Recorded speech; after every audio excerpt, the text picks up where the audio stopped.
Welcome to Is It Covered, where we break down real stories and answer the big question, is it covered? Hosted by father and son duo Bruce and Brian Chapman of the J.D. Chapman Insurance Agency. This podcast will help you navigate the world of insurance with stories, tips, and answers that really matter. From personal to commercial coverage, we've got you covered. Now, let's get started. Alrighty, welcome back everybody to another episode of Is It Covered? Again, as always, this is Brian Chapman here with my co-host Bruce Chapman. How are you today, Bruce? Good.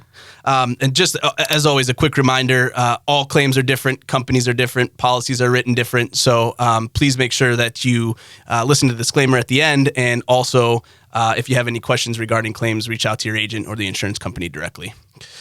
So today we're going to get into a neighbor's tree falling on my home or car, something that I've personally seen happen. I've had to deal with claims on this, and hopefully this isn't something that ends your relationship with your neighbor. We've had many a claim on this. Yeah, absolutely. So Bruce, you want to maybe give us a little bit of information on what this looks like? Sure. So consider this. It's a windy day. It's in the evening. You're home, you're watching TV. And all of a sudden you hear this large crack, and your tree from your house or your lawn falls over on your neighbor's house, wrecks their house, lands on their car, destroys their car. Who's responsible for that? Whose insurance pays for that?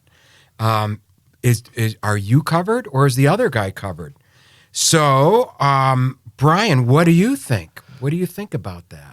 Yeah, so initially when this happens, people, let's say I'm the person that had my home crushed by the tree and my car crushed by the tree. Right. Most of the time, people automatically assume, well, it was my neighbor's tree, it's their liability, all the insurance is going to go through them. Yeah. Well, that's not the case. Nope. The case really is that you would have to put in a claim on your homeowner's policy or your auto policy unless... So that's me, the person whose your tree fell on my car and my house. I have to put a claim in through my insurance. Correct. Got it. Yep, okay. Absolutely. So unless you've put in your neighbor on written notice saying, hey, look, you have a tree in your yard that's dead, it's overhanging, could potentially cause some damage to my house. I'm putting you on some type of written notice to take care of that. Now that can be write an email, text, letter, some type of written notice to your neighbor saying if there's something that happens with that tree, we're going to hold you responsible. Keep proof of that, too. And keep proof of that, absolutely. So if you've done that, then you can push the liability back off to the neighbor, and the insurance companies would have to hash that out. Yeah. But typically, if your neighbor's tree falls on your home or your auto,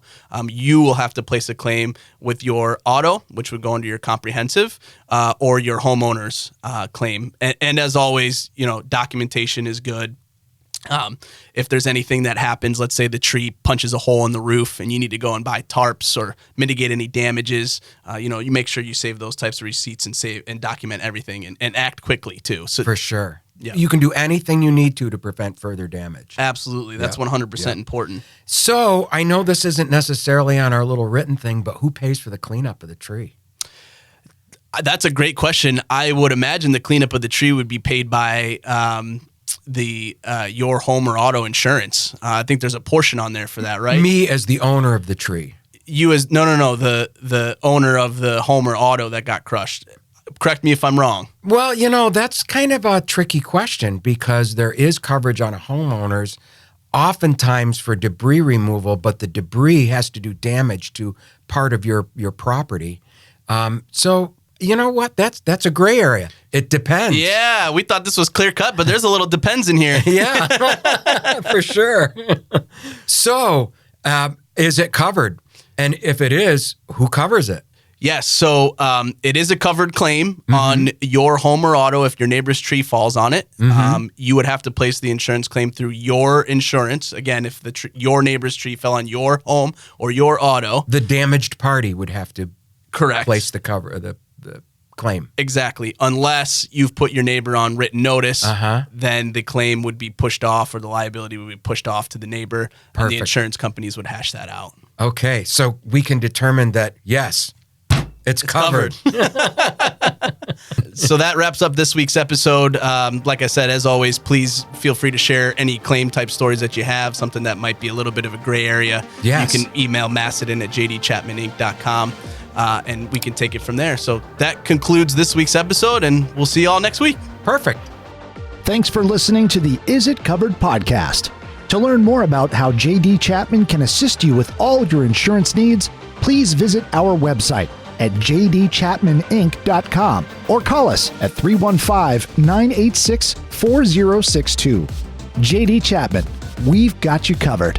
This podcast provides general information only. It does not offer or bind insurance coverage. Coverage cannot be changed or confirmed through this podcast, email, voicemail, or fax. Insurance only takes effect once confirmed by a licensed agent. For specific coverage details, please call us at 315-986-4062. All coverages are subject to the terms, conditions, and exclusions of the issued policy, which may vary by state. This podcast does not provide legal, tax, or financial advice. Please consult a professional for those needs. Links to other sites are provided for convenience. We don't control or endorse their content. Any claims scenarios discussed are hypothetical. Coverage decisions depend on the specifics of each case.